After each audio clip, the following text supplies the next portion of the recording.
Con el permiso de la presidencia, todo orden democrático, estable, fuerte y vigoroso exige una efectiva división de poderes, en la que cada uno de los depositarios de las funciones ejecutiva, legislativa y judicial del Estado asuma ser responsabilidad y compromiso de cara a la nación y sus instituciones. Sin duda, el Pacto por México ha venido a ser un instrumento coyuntural en la que las principales fuerzas políticas del país hemos encontrado algunas coincidencias para impulsar una serie de reformas transformadoras de nuestra realidad. Todo ello en el marco de la división de poderes del Estado, donde Ejecutivo y Legislativo hemos asumido con responsabilidad nuestras funciones en la búsqueda de acuerdos. En ese sentido, la configuración de fuerzas expresada popularmente a través del sufragio en las pasadas elecciones federales reflejó una pluralidad política vigorosa, por lo que el Ejecutivo ha sabido reconocer que la búsqueda de consensos con la oposición es una condición necesaria para la construcción de acuerdos, dada su condición de minoría política y máxime cuando una parte importante de las y los ciudadanos dieron su voto a un proyecto progresista y diferente al que él representa.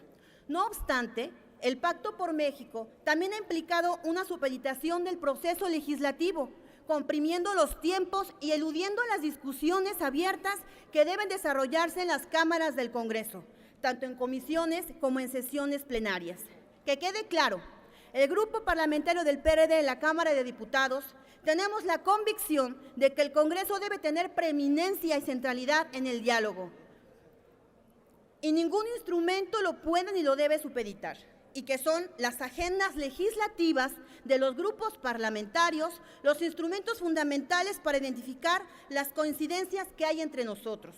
Precisamente, una de las cosas de las cuales ha adolecido hasta ahora el gobierno de Peña Nieto es su falta de cercanía con la gente y con amplios sectores sociales. Un presidente solo, aislado, que no disimula su tentación de revivir el culto a la personalidad, lo cual se refleja en sus actos públicos. Ha sido incapaz de entender el malestar generalizado que algunas de sus reformas y acciones de gobierno han traído consigo.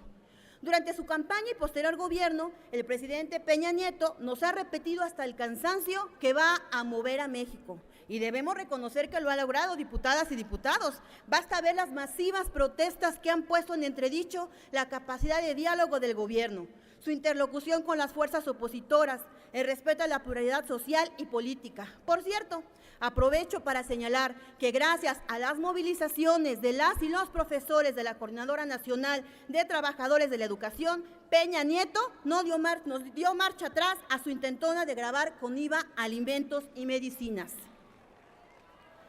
Desafortunadamente, las acciones y omisiones de la actual administración han contaminado la vida democrática e institucional del país. Un Congreso en fuga, cercado por vallas metálicas, escudos y toletes, alejado de los ciudadanos. No puede ser parte de la vida republicana que exige un régimen democrático. La polarización social y la deficiente capacidad de la actitud gubernamental para mantener la unidad nacional son síntomas generalizados de estancamiento y descomposición que esconden peores males, a los cuales la actual administración no sabe o no quiere hacerles frente.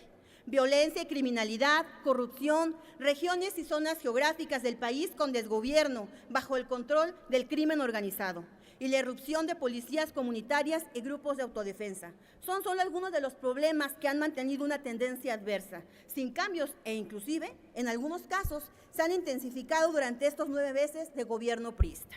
Sin duda, resulta un hecho incontrovertible que los gobiernos federal y locales han sido capaces de cumplir con la tarea fundamental de todo Estado, la de brindar seguridad a sus ciudadanos y ciudadanas. Los números oficiales respecto a homicidios, secuestros, extorsiones y robos de vehículos con violencia que reconoce la administración de Peña Nieto son la prueba fehaciente de la crisis de inseguridad que priva en México. De acuerdo con el Sistema Nacional de Seguridad Pública, en lo que va del sexenio de Enrique Peña Nieto, se han registrado 12.598 homicidios, es decir, 50 homicidios diarios en promedio. Asimismo, han ocurrido 1.032 secuestros, 5.242 casos de extorsiones y 90.200 robos de vehículo con violencia. Bajo este contexto de seguridad precaria, no es de extrañar que en los territorios controlados por el crimen organizado y en aquellas en los que el Estado ha incumplido sus funciones básicas, las policías comunitarias y los grupos de autodefensa hayan irrumpido como respuesta a múltiples conflictos sociales y ante el fracaso del gobierno federal y los gobiernos locales para garantizar la seguridad pública. Así pues, más allá de discutir su legalidad, el gobierno federal debería entender que el hecho en sí mismo está poniendo sobre la mesa que algo no está funcionando en estas comunidades, muchas de ellas marginadas y con altos índices de pobreza y desigualdad. Las calles se convierten en abrevaderos para las bandas criminales.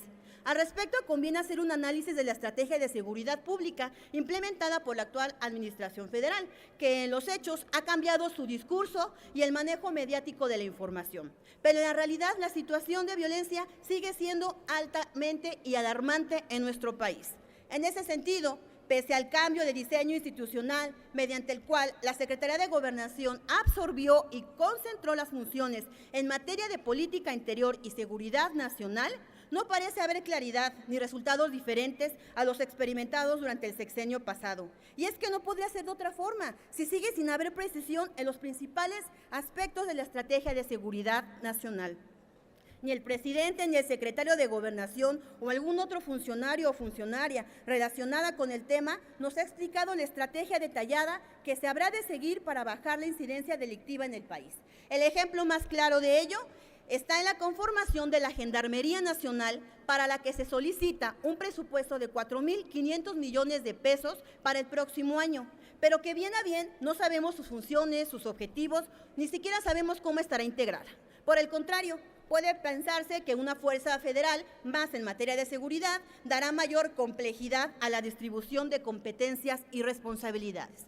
Las Fuerzas Armadas continúan teniendo un papel principal en el combate al crimen organizado y como auxiliares de las autoridades civiles en diferentes regiones del país, cuestión que merece un amplio reconocimiento para las soldados y los soldados, hombres, mujeres, marinos, que día a día se esfuerzan en tareas de seguridad y protección a la población. Sin embargo, esta situación, fuera de toda normalidad institucional, reclama un límite cronológico que no está claro ni ha señalado el gobierno federal. Así pues, es necesario que el Ejecutivo explique a detalle, en el marco institucional y de colaboración de poderes, la naturaleza jurídica y operativa de las acciones contenidas en la Estrategia Nacional de Seguridad, la Política General de Seguridad Nacional, el Esfuerzo Nacional contra el Narcotráfico y la Estrategia de Seguridad de la Información, para que exista claridad respecto a la aplicación de los 118.000 millones de pesos destinados a la prevención social de la violencia y la delincuencia, los 75.000 millones de pesos que solicita la Secretaría de Gobernación y los 4.500 millones de pesos que se requieren para la Gendarmería Nacional. Otro aspecto importante que debemos destacar en el análisis de los asuntos relacionados con la política interior de la actual Administración Federal es el tema de los derechos humanos, bandera histórica de la izquierda y tema prioritario en la agenda legislativa del PRD. Mismo que mereció muy poca atención y un trato marginal por parte del presidente Peña Nieto en su primer informe de gobierno, a pesar de haberse anunciado como una política de Estado, al grado de no ofrecer cifras ni indicadores del cumplimiento de las recomendaciones en esta materia. Asimismo, dentro del informe, tampoco hay una sola mención de acciones o al menos de programas futuros sobre la tortura, los tratos crueles, inhumanos y degradantes, o de las ejecuciones extrajudiciales, a pesar de que el Comité contra la Tortura de la ONU en noviembre del año pasado realizó una serie de recomendaciones para asegurar salvaguardias legales fundamentales para los detenidos y para llevar a cabo investigaciones prontas, imparciales y eficaces, y a enjuiciar y sancionar a los culpables sobre las múltiples denuncias presentadas ante esta dicha instancia.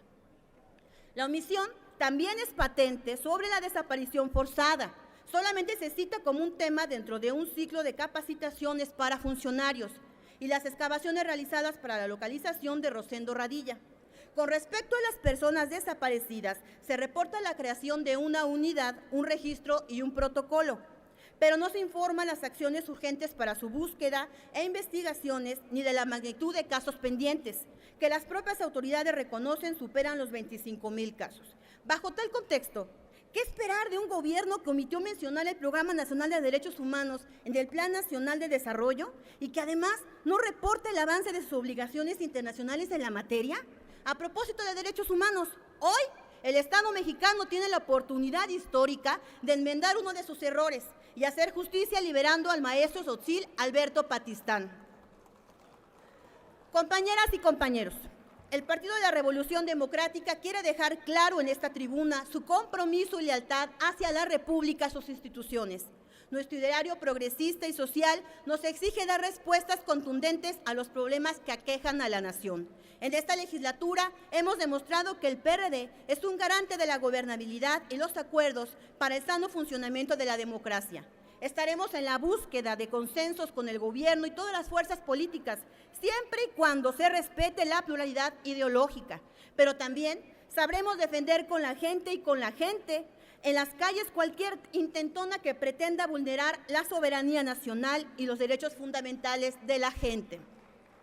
Y les recuerdo y les comento, la fuerza de los pueblos agrupados sin fisuras al lado de una causa justa es realmente invencible. No a la privatización de Pemex. ¿Es cuánto, diputado presidente?